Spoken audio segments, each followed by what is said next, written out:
अगर आप भी मिडिल क्लास से बिलोंग करते हैं और अगर आप भी मंथली ज़्यादा सेविंग नहीं कर पाते हो और हमेशा फ्यूचर की टेंशन लगी रहती है तो ये वीडियो बिल्कुल आपके लिए है। इसमें मैं आपको ये बताऊंगा कि कैसे आप सिर्फ 1000 रुपीज़ की सेविंग से भी वो अचीव कर सकते हो जो आज तक आपने इमेजिन नहीं किया है।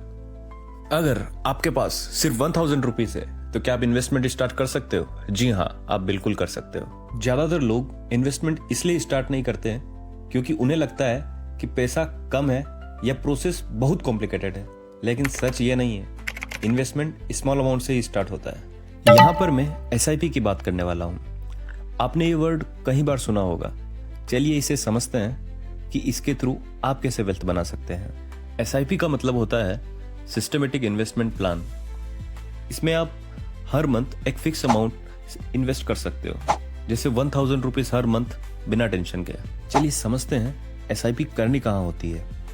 Mutual fund. म्यूचुअल फंड में बहुत लोगों का पैसा एक ही जगह कलेक्ट होता है और एक्सपर्ट फंड मैनेजर उसे इन्वेस्ट करता है स्टॉक्स और कंपनीज में।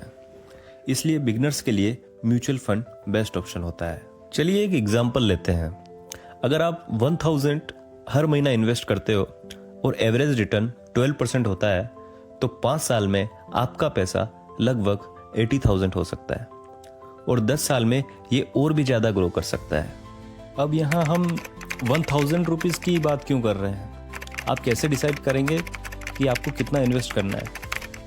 इसका सीधा तरीका है, आपको अपनी इनकम एंड मंथली स्पेंड करने के बाद जो पैसा बचता है जिसकी आपको बिल्कुल ज़रूरत नहीं पड़ती, या तो आप उस कैश को उसे एज ए कैश रखते हैं या फिर उसको सेविंग बैंक अकाउंट में रखते हैं या फिर कुछ लोग FD भी बनवा लेते हैं। तो ज़्यादातर लोग यही मिस्टेक करते हैं कि बचा हुआ पैसा सेविंग बैंक में ही रख देते हैं, जो कि बिल्कुल गलत तरीका है। ये करके आप अपने पैसे के साथ नाइंसाफ़ी कर रहे हैं। जो पैसा आपको कुछ एक्स्ट्रा पैसा बना के दे सकता है उसको आप सिर्फ ऐसे ही पार्क कर देते हैं।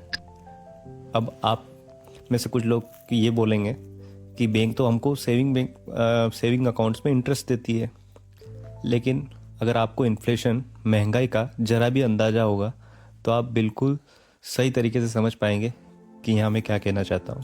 क्योंकि जो सेविंग बैंक अकाउंट में जो इंटरेस्ट आपको मिलता है वो इन्फ्लेशन को बीट नहीं कर पाता है एंड एट लास्ट आप अपने पैसे की वैल्यू कम कर देते हैं।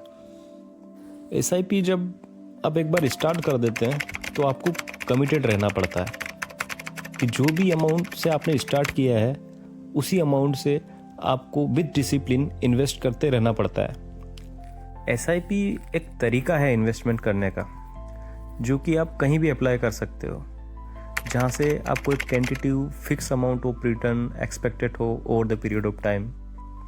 इसमें कुछ मोस्ट पॉपुलर वेज हैं, जैसे कि mutual fund and you can stocks में भी आप इन्वेस्ट कर सकते हैं। थर्ड FD जिसको हम RD कहते हैं, रिकरिंग डिपॉजिट। अब इसे स्टार्ट कैसे करें? इन्वेस्टमेंट स्टार्ट करने के लिए चाहिए एक बैंक अकाउंट, उससे आपका PAN कार्ड लिंक होना चाहिए, एक म्यूचुअल फंड ऐप जैसे ग्रो या कोइन। बस ऐप डाउनलोड करो एंड SIP सेलेक्ट करो और स्टार्ट करो। इसमें कमाल की बात यह है कि इन्वेस्टमेंट का सीक्रेट ये नहीं है कि कितना ज़्यादा पैसा आपका लगा हुआ है। सीक्रेट ये है कि आप कब स्टार्ट करते हो। आप जितना जल्दी स्टार्ट करते हो आप उसका फ़ायदा उतना ही ज़्यादा उठा सकते हो। ये वीडियो सिर्फ एजुकेशन के लिए है। इन्वेस्टमेंट से पहले अपनी रिसर्च जरूर करें।